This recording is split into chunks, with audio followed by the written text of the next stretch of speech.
Hola, bienvenidos a Entre Semana, donde vemos temas relevantes a la luz de la palabra de Dios. Terminamos nuestra serie sobre el camino de la transformación, hablando sobre los mitos relacionados a ella, los malos entendidos y otras preguntas que han surgido a lo largo de esta serie. Acompañemos nuevamente a Alex y a Marcelo en el cierre de nuestra serie, aquí en Entre Semana. Ya llegando al final del camino de la transformación, hemos estado hablando acerca de un montón de diferentes temas y esperemos de que haya sido un vistazo, un panorama y especialmente establecido desde la escritura. Totalmente. Una de las, o sea, no es secreto de que esto viene de un libro que ha sido de mucho impacto para nosotros, La clave para un cambio profundo, del Dr. Steve Smith, pero queríamos ir más allá y ir viendo, o sea, de dónde viene esto de la escritura, porque no es simplemente el estar viendo temas que encontramos en un libro que nos cayó muy bien y vamos a exponerlo. No, esto es algo que cuando tú ves a lo largo de la escritura, esto es parte de lo que Dios quiere para nosotros. Incluso hablando con Jim Wilson, de IVAC, que también estuvo con nosotros hace un par de episodios, él estaba buscando la forma de poder también definir el evangelio a la luz de la transformación, porque sí es parte del evangelio. Es una discusión que no termina, y aún Steve, que ha sido de una bendición no solamente su libro, sino su vida también, él dice, yo no estoy inventando nada. Y creo que es bueno, porque quizás, como decías tú, claro, estos se casaron con un libro y ahí usan el librito como caballito de batalla.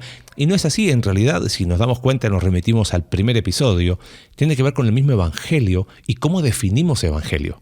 Y cuando dejamos de ver el evangelio como algo que no tiene que ver con mi presente y empezamos a ver que sí, el tema es cómo, y ahí es donde entra este concepto de transformación. Y no es solo él, hay muchos autores en la misma dirección, por ejemplo, Dallas Willard, que lo hemos mencionado mucho, y otros más que dicen, mira, Dios lo que va haciendo es una transformación integral en nuestras vidas. Y bueno, como dijiste tú, esperamos que a la luz de la palabra de Dios este concepto del camino de transformación haya animado a algunos, haya aclarado dudas y quizás haya añadido una perspectiva diferente a la frustración de, derribo un ídolo y derribo uno por un lado y me aparece por atrás otro. Y me conformo con eso, con que el corazón es una fábrica de ídolos y así hasta que Él venga. ¿No? Por eso el episodio de hoy tiene que ver con algunas preguntas y hablando de mitos y verdades, ¿no? Sí, y estos son también muchos de los mitos que hemos encontrado a lo largo de esta conversación acerca de transformación. De forma personal y conversando con otros. Prometemos guardar reserva de nombres, nada. No, pero ha sido así de la experiencia, ¿no? Claro. Antes, un pequeño resumen de todo lo que estamos hablando de esto de transformación. Recuerdan, hablamos de que todos tenemos dolor en el corazón.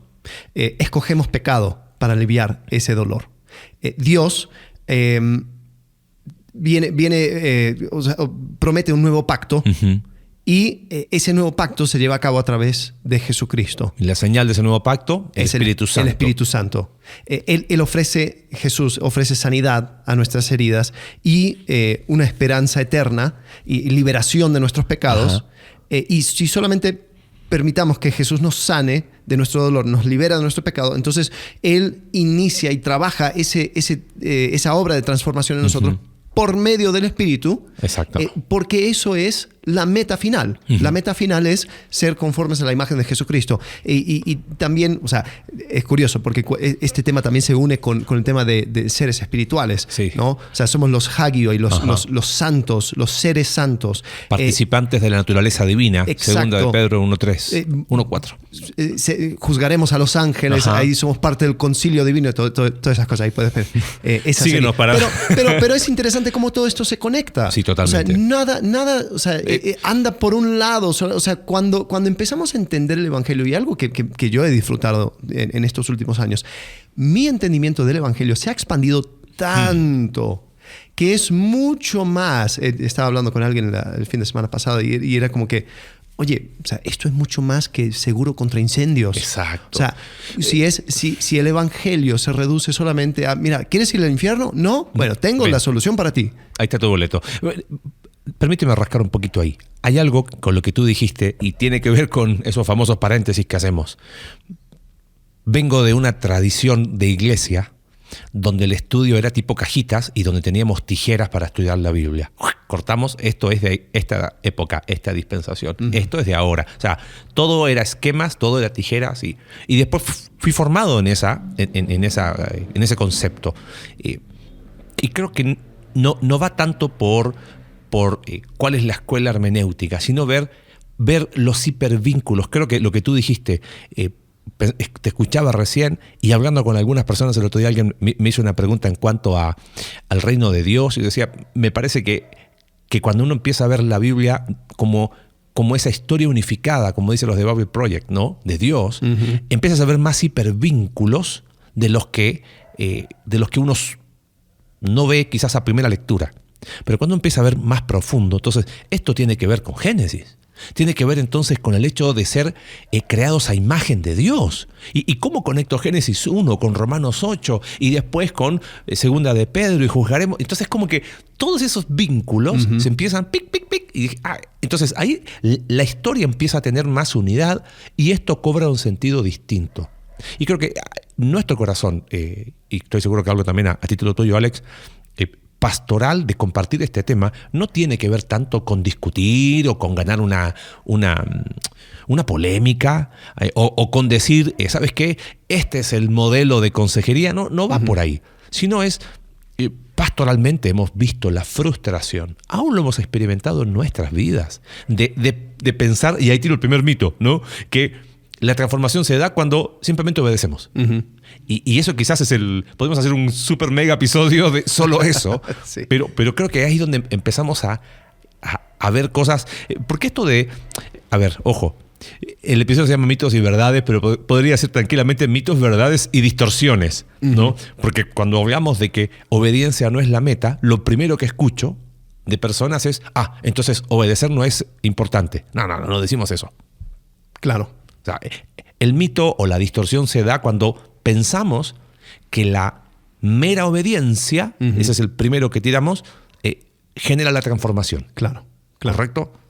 Sí, y es curioso, ¿no? Porque hay personas que encuentran esto de manera pendular, ¿no? Salen quizás de un trasfondo muy rígido, muy reformacional, donde tienen que hacer, y después se dan cuenta que no es que tienes que hacer. Entonces se van en el otro extremo.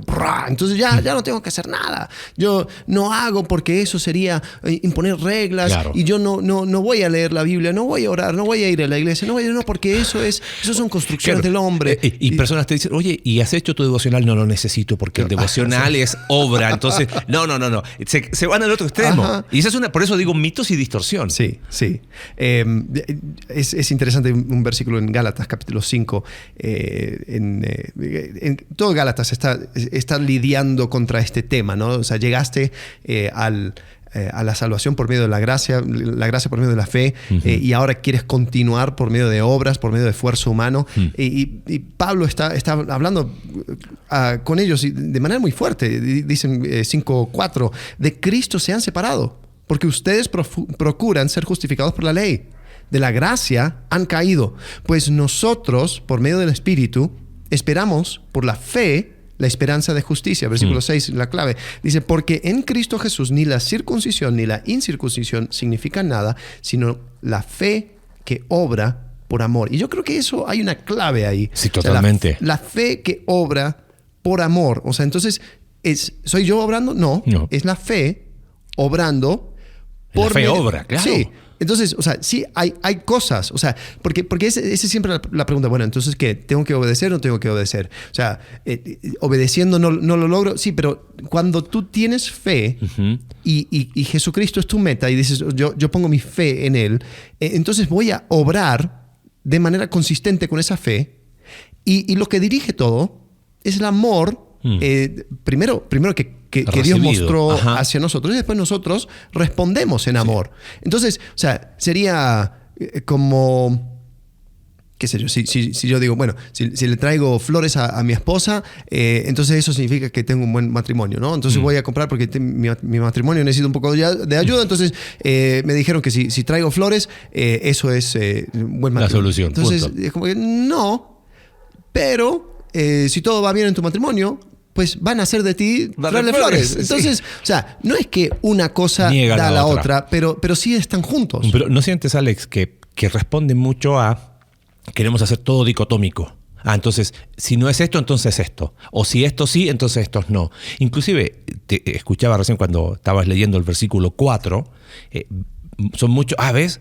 Entonces, ¿se pierde o no se pierde la salvación? Y espérame, es que Pablo en ningún momento en Gálatas hace de eso el enfoque. Uh-huh. El enfoque, y lo explicamos en el primer episodio, es la santificación. Entonces, si yo en mi proceso de santificación quiero hacerlo separado de Cristo, estoy intentando justificarme y tiene que ver, o sea, es como que si yo intento ser transformado sin Cristo, entonces lo que estoy diciendo es que también fui justificado sin Cristo, uh-huh. Porque la forma de la justificación es la forma de la santificación, por gracia, por medio de la fe. Entonces, ese concepto de que de la gracia han caído, es que la gracia de nada les aprovecha. Esa es la expresión griega es, no te sirve de nada, la gracia no está siendo operante en ti. Cuando explicamos que la gracia es poder de Dios, si yo me separo de Cristo y digo, ¿sabes qué? Lo hago bajo mis fuerzas, uh-huh. Dice Pablo, entonces procuran ser justificados por la ley. ¿Por qué Pablo tira eso? ¿Por qué? Porque si ustedes están cambiando la forma de la transformación, también están cambiando la forma de la justificación, porque es de la misma manera. Somos salvos por gracia, por medio de la fe. ¿Hacemos algo? No. ¿Pero nuestra volición se ve involucrada? Sí, porque tengo que creer. Claro. En la obra de Cristo. Y por eso me gusta tanto el concepto de meditar sobre el amor de Dios. Porque si es la fe obrando por amor, entonces si yo no estoy obrando, tengo que pensar, o sea, ¿dónde está mi amor? Ajá. O sea, vuelvo al ejemplo con la esposa. Si no tengo ninguna muestra externa de mi amor, no es que tengo que hacer una lista de todas las cosas que tengo que hacer. Tengo que pensar, o sea, ¿qué sucede? ¿Qué lo tiene trabado? Entonces quizás no estoy comprendiendo el amor que mostró Dios hacia mí y no estoy respondiendo en amor, lo cual implica obediencia. El mismo Jesucristo dice, claro. si me amáis, entonces...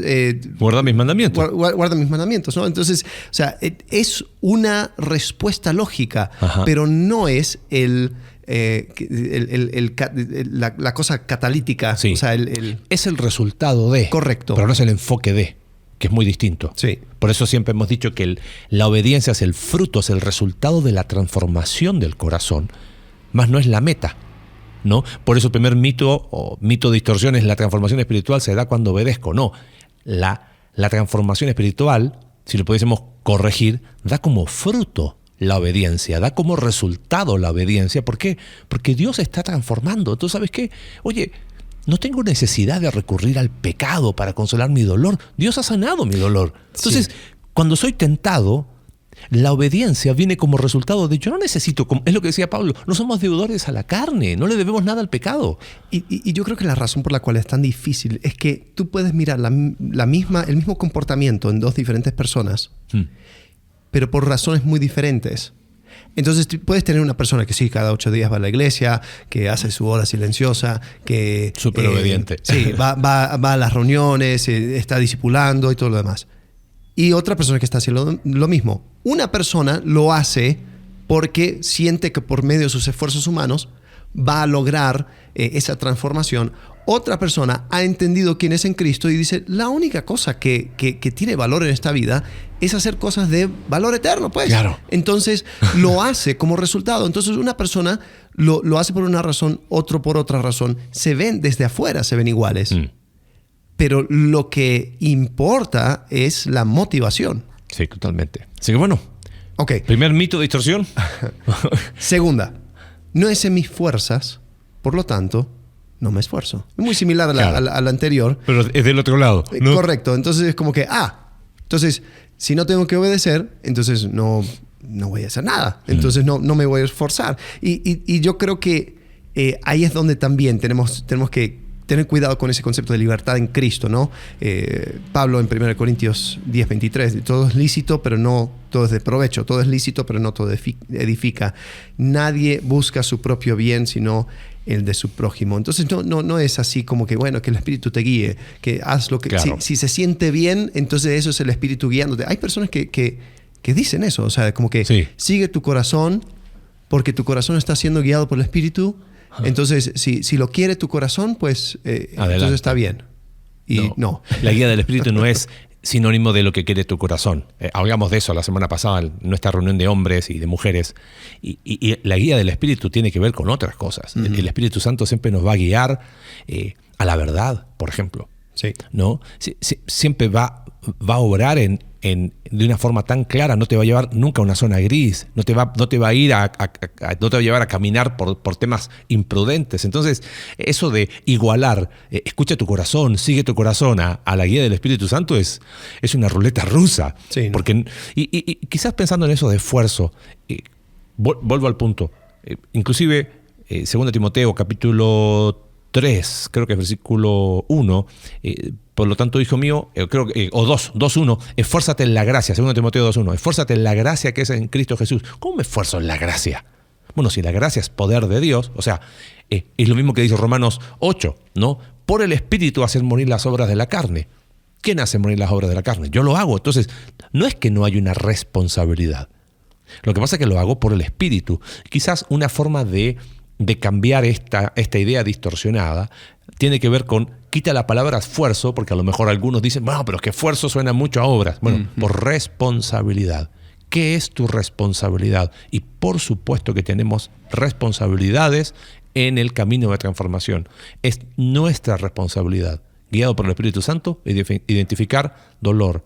Es nuestra responsabilidad identificar nuestros pecados de motivación. Es nuestra responsabilidad acudir a Cristo y creer que Él puede sanar. Es nuestra responsabilidad cultivar disciplinas hechas y es nuestra responsabilidad que la obediencia surja como fruto de. Uh-huh. Pero esa es mi responsabilidad. Sí. No es que me quede cruzado de brazos. Sí, la metáfora que a mí me ayuda a pensar en esto es como la de un río. Tienes un río que baja, naturalmente va a ir fluyendo, pero ¿qué sucede? Si nuestra vida, de manera, hablando acerca de nuestra conexión con Dios, fuimos creados para estar en comunión con Dios, pero hay cosas que lo estorban.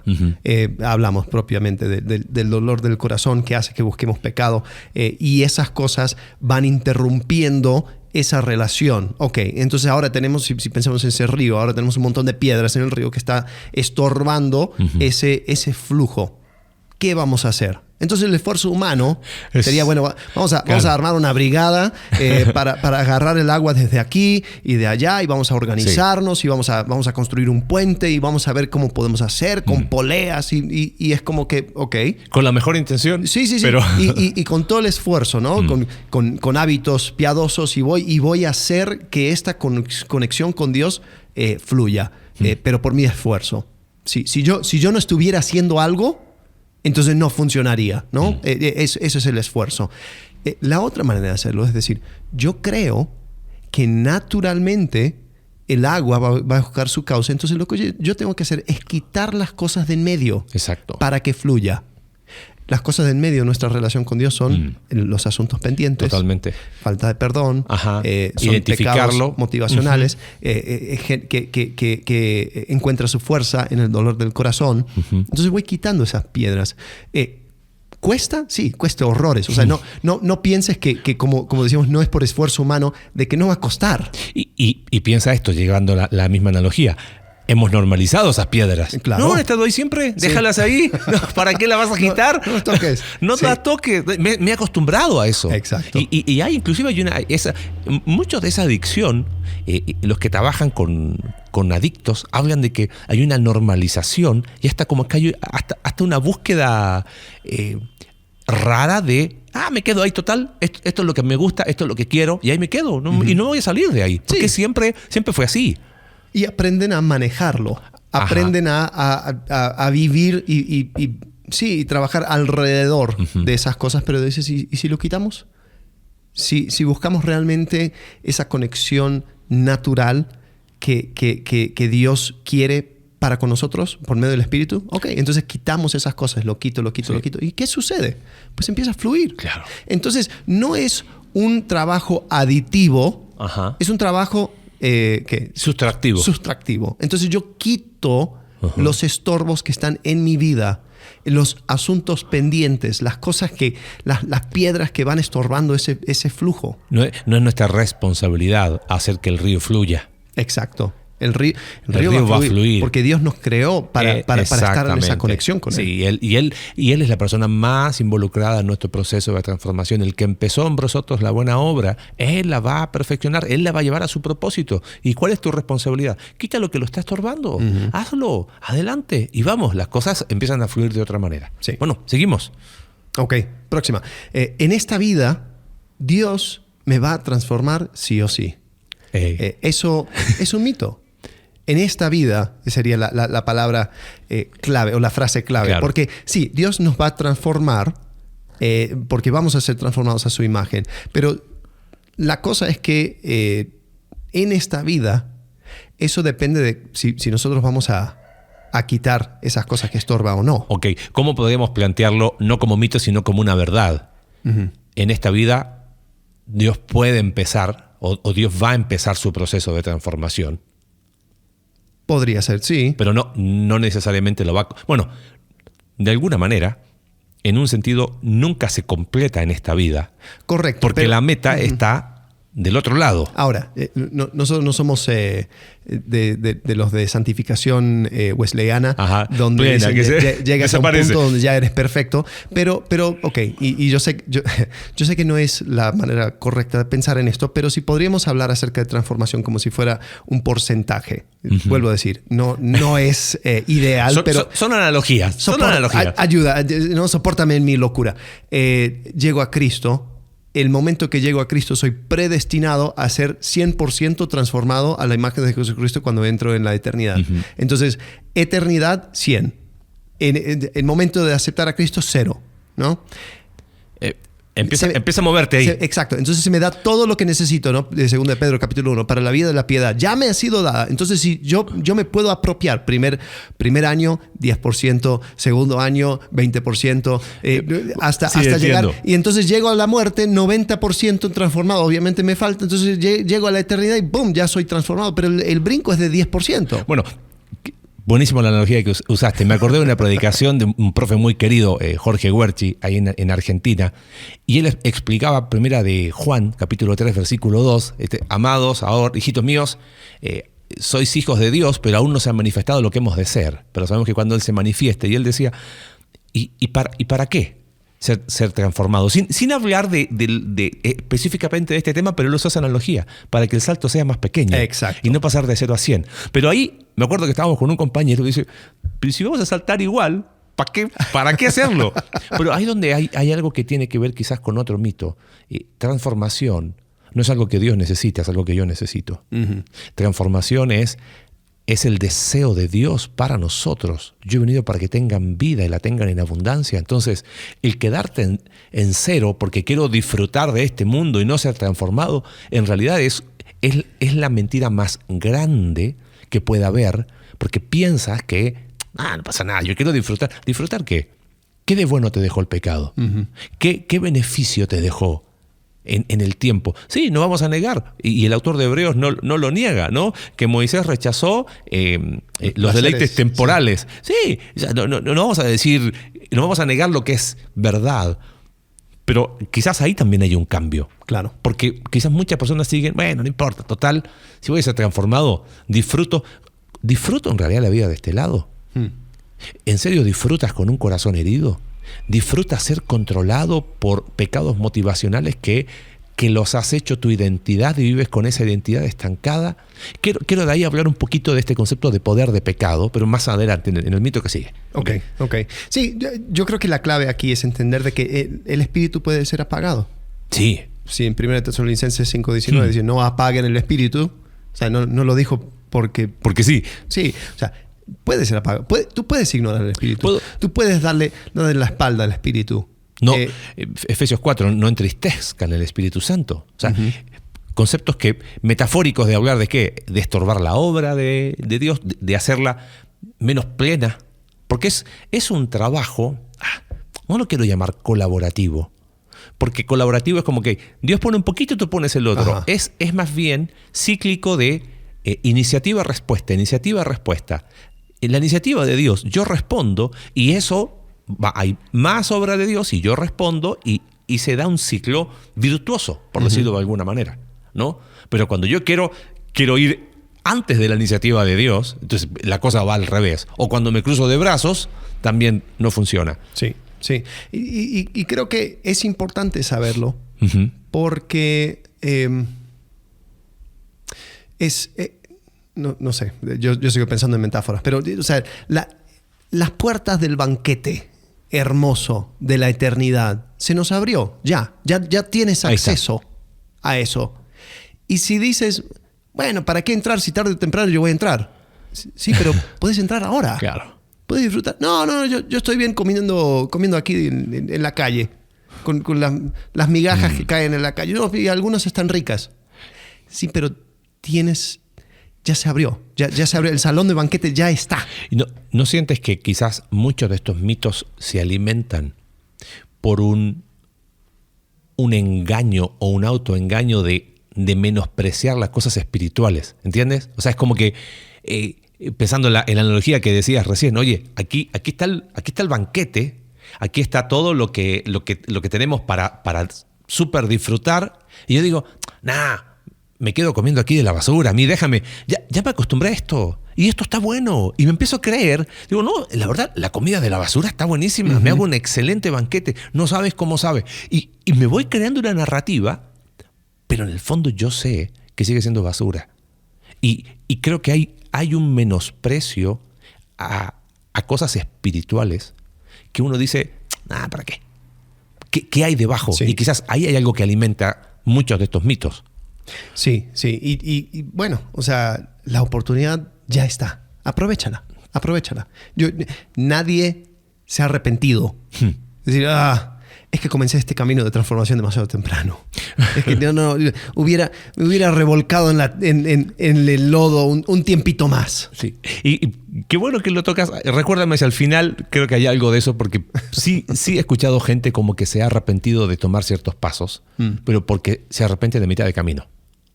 Correcto, sí. O sea, es que como está en el último, por eso no quiero decirlo ahora, pero algo. Bueno. Sí, identifico el dolor, identifico el pecado. Listo, estoy arruinado, no quiero más, chao. No, ¿para qué? ¿Para qué me metí en esto? Duele mucho. Antes, por último, no sabía que estaba tan maleado, no sabía que estaba tan destrozado, no era consciente del proceso, o sea, de la autodestrucción y la destrucción profunda que había en mi corazón. Por último, antes lo ignoraba, entonces no dolía tanto, pues ahora esto duele mucho. Y hay gente que se arrepiente y abandona ahí, Y quizás mucho de ese mito tiene que ver con no has llegado al final, ¿no? Pero bueno, sigamos porque si no se nos va a ir el tiempo. A ver, si Dios le está transformando a otra persona, ¿quién soy yo para decirle algo? O sea, hay personas y creo que hay un poco de verdad a este mito. O sea, el concepto de que, mira, Dios está haciendo su obra en esa persona. ¿Cómo me voy a meter? ¿Cómo voy a decirle algo? Pues Dios va a hacer su obra en él. Y ojo, incluso creo que Escasero en su libro Espiritualidad Emocionalmente Sana tiene una de las reglas como de sanidad emocional. Dice, no critiques el viaje espiritual. El viaje espiritual del otro. El problema es que, mal entendido, esto nos puede llegar a censurar para no decirle algo a alguien acerca de, o sea, quizás una conducta pecaminosa, una manera quizás incorrecta de ver la escritura o de actuar. Entonces decimos, bueno, pues, o sea, si él está escuchando el Espíritu, yo ¿qué voy a decir? Si caemos o creemos esa verdad distorsionada o media verdad, anulamos la comunidad. Tendríamos que quitar todos los unos a otros. Claro. Y no nos damos cuenta que transformación Dios la hace también por medio del cuerpo de Cristo. Es correcto. ¿Quién sana el dolor? No soy yo tu hermano en Cristo. No, lo hace Dios. Quien te libera del pecado, lo hace Dios. Pero quien te acompaña en el proceso para añadir aún perspectiva, Es interesante, si el obrar de Dios no necesitase el otro, tendríamos que eliminar tantas páginas de la Biblia. Natán, ¿qué fuiste a hablar con David? Dios se lo podía haber dicho, no era necesario que fuera. Tendríamos que eliminar todos los libros proféticos, porque los profetas lo que hacían era añadir perspectiva. Las personas estaban cegados por su propio orgullo, soberbia y pecado. Sí. Pero obviamente no lo iban a coaccionar, pero sí es nuestra responsabilidad. Y creo que hay ¿cómo se llama? Si me permites un poquito ahí rascarle, pienso en lo que hizo Pablo con Pedro en Gálatas, ¿no? Capítulo 2. He escuchado tantas distorsiones de ese pasaje. No, Pablo lo hizo públicamente porque antes lo hizo privadamente. ¿Y qué sabemos si lo hizo privadamente o no? Porque todo para cuadrarlo con Mateo 18, porque hacen de Mateo 18 una regla. Pero Pablo no tuvo temor a la confrontación con Pedro. ¿Por qué? Porque se trataba de transformación. No estamos hablando que ahora te pongas el cuchillo entre los dientes y vamos a ir a ¿cómo se llama? A exhortar a medio mundo y a cortar cabezas. No, pero estamos hablando de que lo que estás haciendo va en contra del proceso de transformación. Y Pedro tenía el Espíritu Santo, tanto como Pablo, pero Dios usaba a Pablo para que Pedro se diera cuenta de un error. Creo que ahí nunca el silencio cómplice va a ser algo que tenga la aprobación de Dios. Dios no va a mirar jamás con agrado un silencio cómplice, una espiritualización de la evasión de conflicto. No, es que yo, la verdad, estoy dejando que Dios obre en él. No, tú estás evadiendo lo que en realidad es tu responsabilidad, porque Dios obra a través de ti. Hemos resumido nuestra misión de iglesia a una frase más cortita, ¿no? Transformados para transformar. Nosotros no hacemos la transformación, pero somos agentes de transformación, somos medios por el cual Dios nos usa para. Pero guardar silencio, y peor eso, guardarlo y justificarlo, entre comillas, espiritualmente, eso es complicado. Sí, o sea, yo te diría que raya el pecado. Y no digo que la oración no hace nada, pero si la oración va a ser la única manera que vas a participar en la transformación de tu hermano, yo creo que estás dejando algunas cosas sobre la mesa, porque Dios también te dio a ti como regalo a ese hermano, a esa hermana, para que puedan ver quién es Dios. Es interesante, en Efesios 4, desde el versículo 7, Pablo dice: pero a cada uno de nosotros se nos ha concedido la gracia conforme a la medida del don de Cristo. Por tanto, dice, cuando ascendió a lo alto, llevó cautivo un gran número de cautivos y dio dones a los hombres. Entonces está citando, dice, mira, Dios nos regaló, Dios nos da cosas. ¿Qué cosas? Dice esta expresión. El versículo 11 dice, y Él dio a algunos, estos son los dones, dio a algunos en ser apóstoles, profetas, evangelistas, pastores y maestros, a fin de capacitar a los santos para la obra del ministerio, para la edificación del cuerpo de Cristo, hasta que todos lleguemos a la unidad de la fe y del pleno conocimiento del Hijo de Dios, a la condición de un hombre maduro, a la medida de la estatura de la plenitud de Cristo. Entonces, la manera en que llegamos a la medida de la estatura de la plenitud de Cristo es a través de la iglesia, para que todos nosotros nos vamos ayudando. Es interesante, ¿no? Hablando acerca del nuevo pacto, ¿no? El nuevo pacto tiene un lenguaje donde dice, ya nadie dirá a su hermano, conoce el Señor. Y yo veo que algunos podrían llegar a tomar eso como para decir, ¿ves? O sea, nosotros no tenemos que ir exhortándonos y hablándonos. Algunos lo toman así, de hecho. Lo cual no es correcto. No, para nada. Porque tenemos este pasaje en Efesios capítulo 4 y dice, sí, Dios va a enseñar a través de su Espíritu, pero ¿cómo enseña? Los dones que Dios da son los apóstoles, los maestros, etcétera, etcétera, etcétera, para la capacitación de los santos, para que todos lleguemos a la plenitud de la estatura, la medida de la estatura de la plenitud de Cristo. ¿No? O sea, entonces, tú, como hermano en la iglesia hermana, tú eres parte de la transformación de la otra persona. Bueno, otro pasaje que habla en esa dirección, Hebreos capítulo 3, cuando dice, si oyeres hoy su voz, no endurezcan su corazón, como fue en la tentación en el desierto, donde por sus decisiones, por su endurecimiento, estuvieron, no entraron en mi reposo y 40 años estuvieron vagando. Y versículo 12, leo la Reina Valera, dice, mirad hermanos que no haya ninguno de vosotros corazón malo de incredulidad para apartarse del Dios vivo. Antes no dice, bueno, antes deja que el Espíritu Santo porque nadie le enseñará a otro. No dice eso. Tampoco dice, oren los unos por los otros. Dicen, exhortaos los unos a los otros. Y dice, cada día. Entre tanto que se dice hoy, para que ninguno de vosotros se endurezca por el engaño del pecado. O sea, te está diciendo, mira, para dejar de estar siendo engañado, porque nos engañamos, permite que otro te exhorte cada día y que te diga lo que te tenga que decir.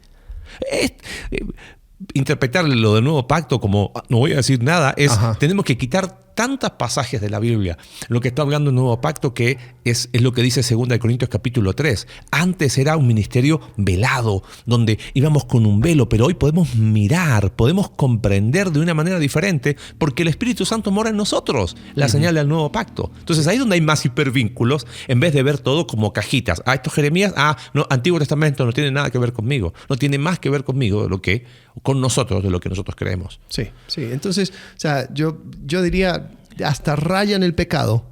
Sí, claro que sí. El quedarte callado ante el pecado de otro hermano, o por lo menos no realmente buscar, y si es necesario hablar con la persona, o sea, hacerlo porque tú eres parte de su transformación. Pablo, o sea, en comunidad vivimos haciendo eso. Pablo lo censura en 1 Corintios capítulo 5. Todos nos escandalizamos por versículo 1, ¿no? El hombre que se metió con su madrastra, ¿no? Pecado que ni aún se nombraba entre los gentiles. Creo que lo más duro de ese pasaje no es capítulo 5, verso 1, es versículo 2. Dice, y ustedes están envanecidos. ¿No tendrían más haberse lamentado? O sea, están como que nadie dijo nada, ¿ok? Nadie habló nada, y Pablo lo censura. Y creo que la gran tragedia de la iglesia hoy no es solo 1 Corintios 5:1, es 5:2, ¿no? Y de eso se sienten orgullosos. No deberían más bien haber lamentado lo sucedido y haber hecho algo, o sea, haberle hablado, o sea, y haber quitado en medio de. Entonces, creo que ahí está el problema, ¿no? Ese silencio cómplice que tú dices, raya en el pecado, raya y casi con las dos patas encima, ¿no? Ajá. Porque por algo Pablo lo censura, ¿no? Sí. Y creo que tiene que ser un ánimo.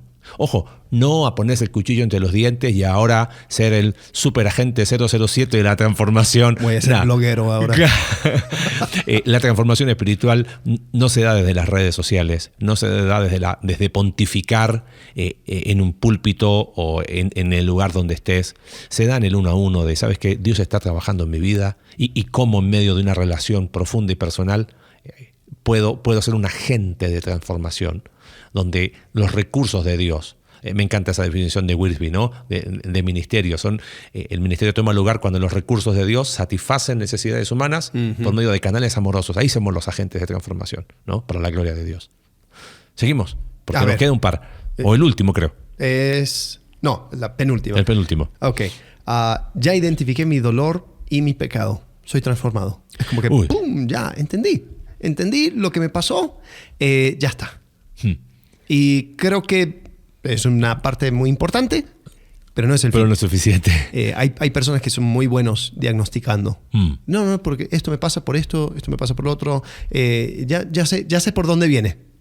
Y es como que, ok, muy bien. Y hasta te anticipan. Tú vas hablando con ellos y te van anticipando. Y es como que, sigue tú. Pero ojo, esto, a ver, los que nos han escuchado y quizás han sido parte de algún proceso de acompañamiento con el material que usamos de Steve o con lo que sea, van a reconocer que los primeros capítulos, hasta capítulo 5 que usamos el cuestionario familiar, el inventario del dolor del corazón y el inventario de pecados de motivación, es lo más pesado del trabajo. Y creo que, ¿cómo lo puedo explicar? ¿Se acuerdan la gráfica que compartimos en el primer episodio? Síntomas, y debajo estaba el dolor y el pecado que habita en mí. Como hemos vivido siendo ignorantes o no conscientes de ese proceso, de lo que está pasando bajo la superficie, cuando lo ves es como que, listo, y creen que eso es todo. Claro. Entonces, se quedan ahí y creo que,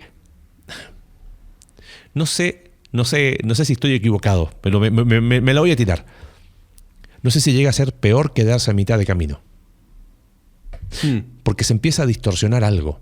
Alguien una vez me escribió, porque lo encontré no me acuerdo en qué país andaba de viaje, le compartí, me dijo, oye, estoy en una situación, le compartí el libro, y empezamos a platicar, y no, buenísimo, pero en un momento me dice, ¿sabes qué? Solamente que siento que todo lo que me diste para trabajar me ha llevado a excusarme y a culpar más a mi pasado. Dije, interesante. Entonces traté de entender por qué llegó a esa conclusión. Y hablando con él, claro, llegó a la mitad. Claro. Ah, perfecto, esto es... Y pensó que aquí era causa-efecto. Y no es así. Es entender de dónde surgen nuestros síntomas, pero faltaba toda la otra parte que tiene que ver con apropiarme de la verdad de Dios, con recibir misericordia para extender misericordia, con abrazar la gracia de Dios como poder de Dios para que Dios empiece a transformar mi vida, a meditar en esto de las disciplinas hechas y a vivir en una comunidad transformacional. Sí, pero sería similar a una persona que come chatarra, ¿no? Toda su vida, ¿no? Comida basura, ¿no? Y uno se acerca a esa persona y dice, no, ¿cómo puede ser que estás comiendo esto te va a matar, que la sal y que no sé qué, y le das toda una cátedra acerca de nutrición y dices, no, mira, mira cómo te hace mal, te hace mal. Deja eso. Después, una semana después, dices, hey, estaba mejor antes porque ahora me estoy muriendo de hambre. No, claro. O sea, tienes que ahora empezar a alimentarte bien, porque si no, si quitas eso y dejas un vacío, pues, o sea, no puedes quedarte con el vacío, porque todo el tema de tu dolor y el pecado era porque había un vacío. No pudiste haber hecho una mejor analogía. He hecho cambios en mis hábitos de alimentación por fuerza mayor y por acompañamiento familiar. Y creo que fue este año que durante 2 semanas fui muy estricto en el consumo de harinas. Amigo, me moría como buen sudamericano. O sea, yo sentía que todas y cada una de las células de mi cuerpo clamaban por una buena tostada con mantequilla. Y yo decía, pero es eso lo que yo necesito. Y ojo, sigo comiendo, pero necesitaba hacer ahí un detox que me di cuenta cuánto era. O sea, pero no puede ser. Pero era convencerme de que yo lo necesitaba y de que había más dependencia en mí de las harinas de lo que yo creía. Ahora, traslada eso a lo espiritual. Y aquí es donde quiero, porque he estado meditando mucho en este tema. Hemos escuchado muchas veces, en cuanto al pecado, Jesús nos salvó de la pena del pecado, ¿correcto? Entonces tenemos la oportunidad de, en Cristo, confiar nuestra eternidad. Dios nos va a salvar, futuro, de la presencia del pecado, ¿no? Eso va a ser la glorificación. Y lo de recién, de la pena del pecado, la justificación. Usando las palabras que suelen usar los teólogos, ¿no? Sí. Y en el presente, en esta santificación, nos está salvando del poder del pecado. Y yo decía, ¿cuándo me explicaron el cómo ese poder? Y siempre era como tú tienes que hacer. Pero piensa esto del poder del pecado, ¿cuándo, si yo sé que algo me va a destruir o que me quiere destruir, lo que menos quiere ese algo es que yo sepa cómo funciona? Entonces se mantiene oculto. Entonces, por eso ignoramos, y el enemigo y este cuerpo del pecado y años de corrupción, no sería muy, nací y sí, y me llegó por WhatsApp cuál es el dolor de mi corazón, y no, lo ignoramos, está abajo. Entonces, cuando nos damos cuenta cómo opera el dolor del corazón y cómo nos hemos consolado por medio de pecados, es como, ¡wow!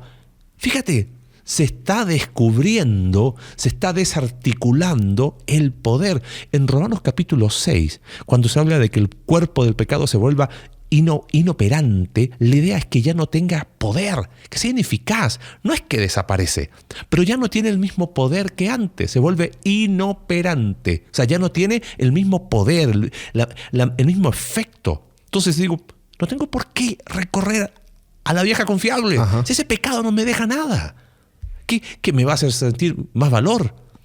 ¿Me va a dar más aprobación y aceptación? No. Pero te das cuenta, cuando nos quedamos solamente en identificarlo, no nos damos cuenta, o sea, estamos conscientes, pero no hacemos nada. Y empezamos, pero como lo que dijiste, sí, pero ahora me estoy muriendo de hambre. Pero no te estás muriendo de hambre.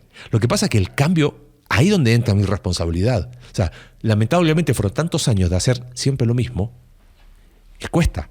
Pero creo que ahí es donde se abre el poder del pecado. Oye, ¿te das cuenta? Y la cosa es que si tú te quedas a mitad de camino, yo he escuchado personas dar su testimonio, y cuando dan su testimonio, hablan acerca de su vida cuando estaban revolcándose en el lodo del pecado, y casi, no quiero juzgarles, pero bueno, como es anónimo, pues no voy a juzgar. Sonaba como que lo extrañaban. Estaba bueno, bro. Sí, era como que, wow, ¿en serio hiciste eso? Wow, qué increíble era. Y después sí, acepté a Cristo y bueno, todo eso cambió. Es como que, ¿y? Y creo que uno tiene que, o sea, parte de la transformación es aprender a disfrutar lo que Cristo nos da. Por eso es tanto eso de meditar en el amor de Dios, apropiarte del poder. Porque si tú no te apropias de la satisfacción, de la aprobación, de la consolación, de todas esas cosas que nos da Cristo, entonces siempre voy a estar mirando atrás. Bueno, sí, estaba mejor cuando yo estaba en el pecado. Ahora me estoy muriendo de hambre. Pero yo creo que es ese trabajo. ¿Sabe? Uno de los procesos de discipulado que he llevado aquí en la iglesia era de trabajar con los jóvenes y hacer que dejen el café con leche y azúcar. Ha sido un proceso... Me he sumado a tu campaña. Ha sido un proceso difícil. Pero, a ver, cuando comenzaban, chicos, ahí pues comienzan con su café con leche y 4 cucharadas de café. Y digo, pero estás tomando leche y azúcar con tintas de café.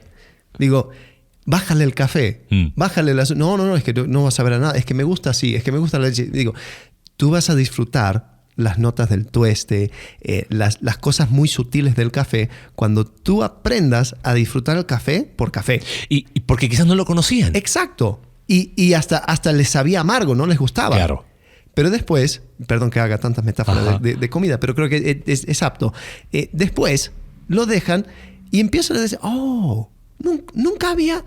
no conocía el café así. No sabía que había diferencia entre tueste medio, tueste oscuro y todo. Y ahora lo puedo...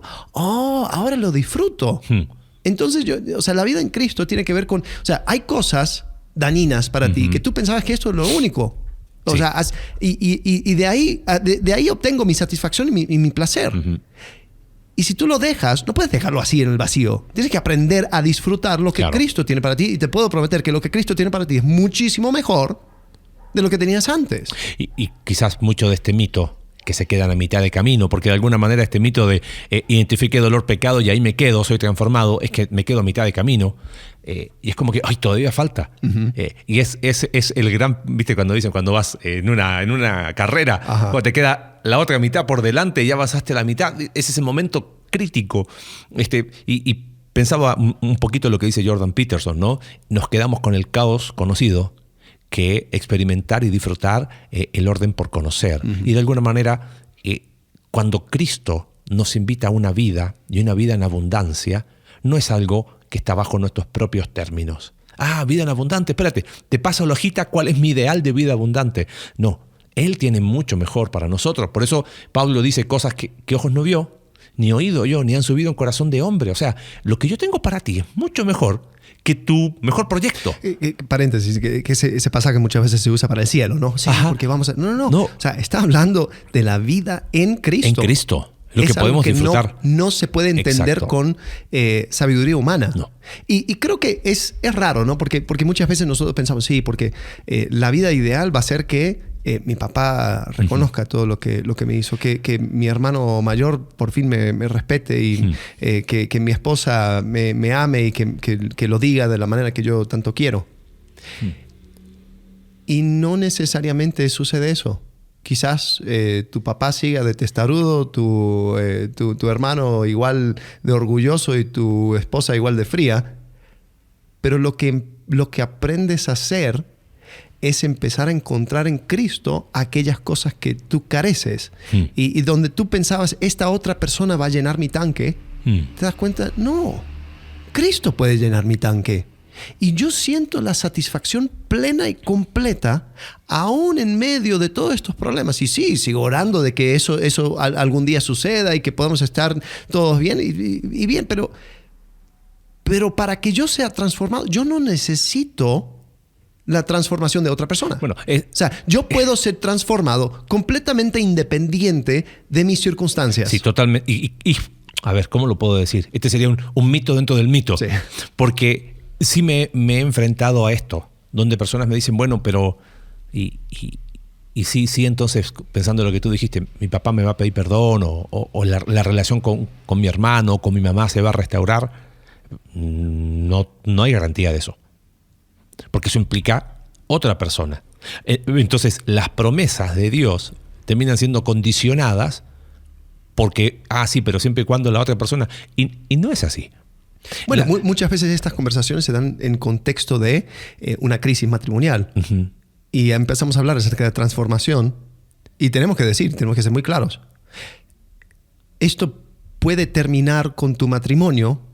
Sí. Y eso va a ser independiente a tu camino de transformación. O sea, porque, y desafortunadamente, muchas veces aún los pastores lo presentan así, no, mira, ven a Cristo, permite que te transforme y va a transformar tu matrimonio. Sí, y ojo, o sea, el orden en tu vida personal y en tu conexión con Dios también trae orden en otras áreas de tu vida. O sea, pero no es garantía de... No es garantía. Porque matrimonio es de dos y si el otro no quiere. Exacto.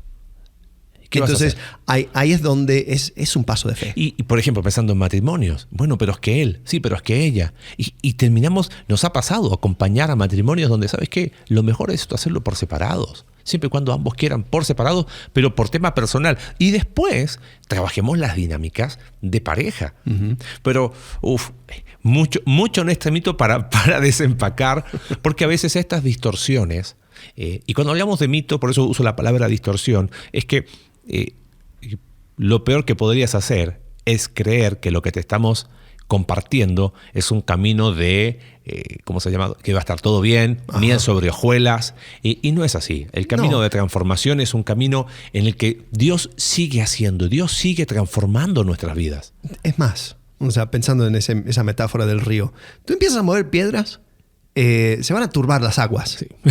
Y va a llegar un punto donde vas a decir, hubiera sido mejor no haber tocado nada. Porque ahora tengo un montón de problemas y estos animalitos que andan saliendo de no sé dónde y todo este lodo No, ahora todo se ve feo, todo se ve horrible. Espera. Siempre que Dios haga estuvieron ahí. Siempre, exacto. O sea, solamente estás trayendo a la luz lo que siempre estuvo. Sí. Entonces, no tengas miedo a estar haciendo esas movidas. Y si sale... Bueno, yo sé que ya nos fuimos de tiempo, pero ya estamos nunca le crean a dos pastores cuando digan, vamos, para terminar, ¿no?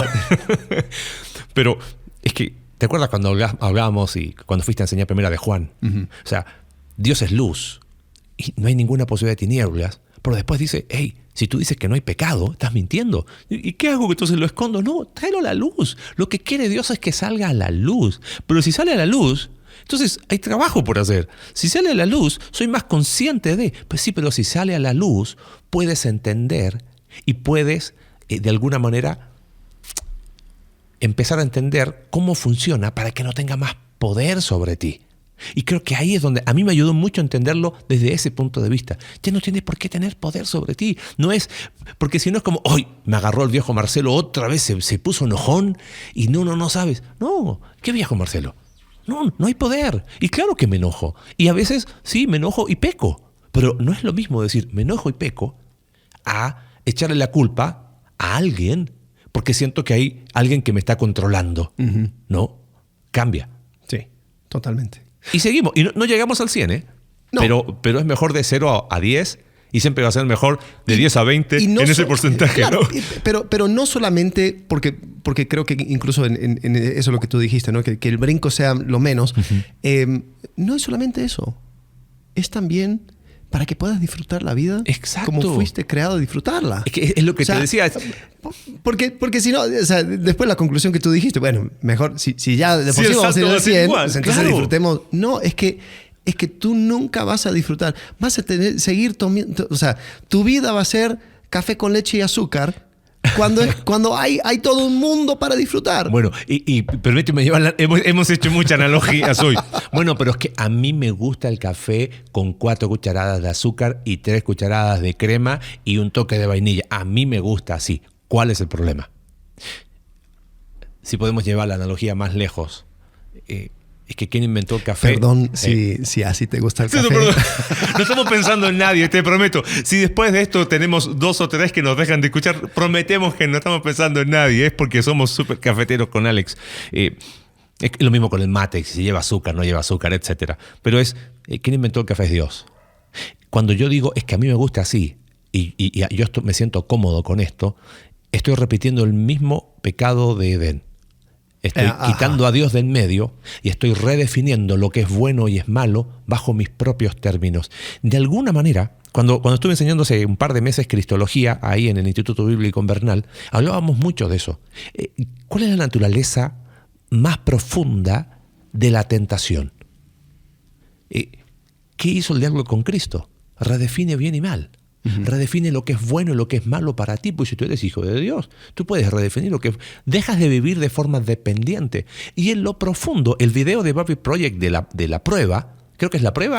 Sí, la prueba. Sí. Es buenísimo en ese sentido. Porque muestra que de forma esencial, en lo más profundo y básico, cada vez que somos tentados, estamos de alguna manera volviendo a Edén.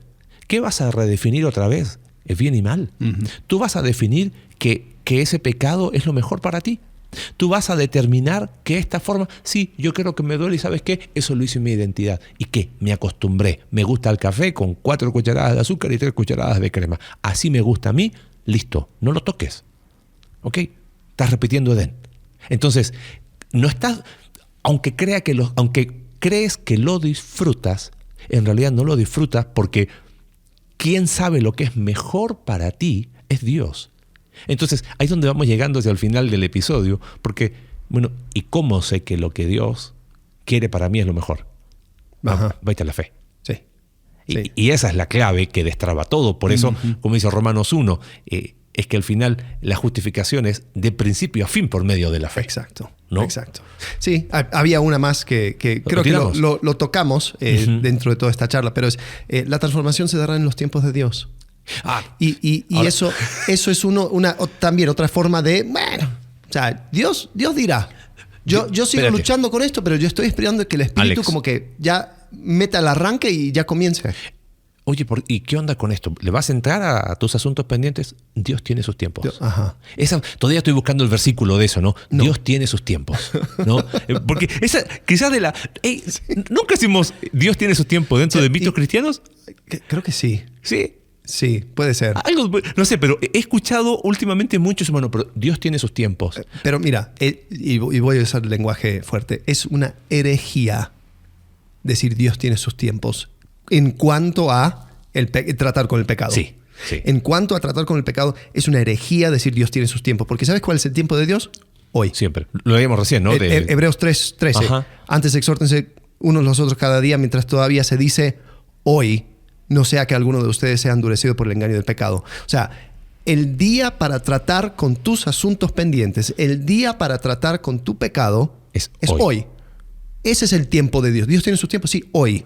Bueno, en realidad el tiempo de Dios fue ayer, pero por su gracia te dio hoy. Y si no lo hiciste hoy y mañana vuelve a ser, pero no podemos ir jugando con cuántos hoy tengo por delante. Hay personas que no dicen, bueno, Dios tiene sus tiempos, sino que esperan condiciones ideales. Entonces es como que, ¿y qué onda? Es que estoy esperando que las cosas se den. Estoy esperando que Dios vaya obrando y ahí meto, porque Dios tiene sus tiempos. Las cosas no se van. ¿Qué se den de qué? Eso lo llamo la paradoja de la esposa. Porque como cuando tienes algo que tienes un tema difícil que tocar con tu esposa, no lo puedes hacer cuando las cosas están mal, porque ¿cómo le voy a agregar a lo malo? Claro. Pero tampoco lo puedes hacer cuando las cosas están bien, porque ¿cómo voy a arruinar este buen momento? Entonces, nunca es un buen momento.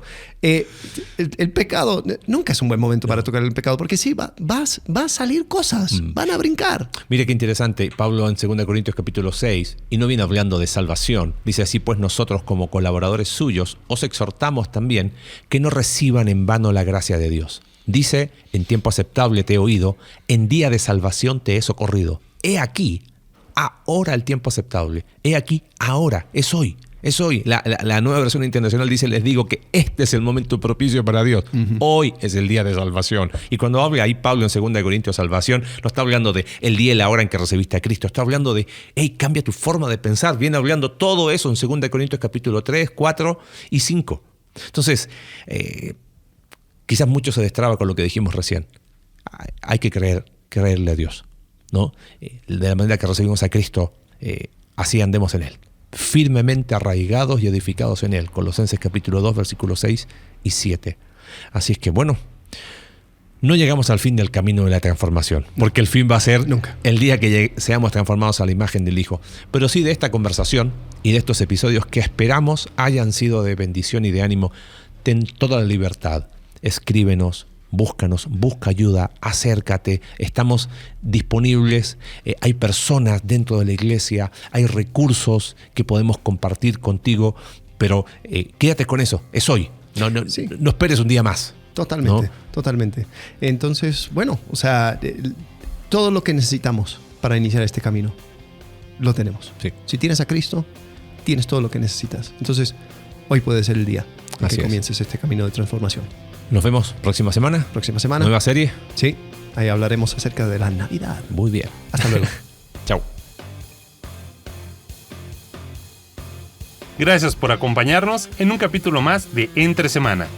Recuerda que puedes seguirnos a través de nuestra página web icv.mx/entresemana y puedes enviarnos tus preguntas a entresemana@icv.mx y en Twitter @entresemanacv. Ayúdanos a difundir este contenido dejándonos tu valoración en tu aplicación de podcast favorita.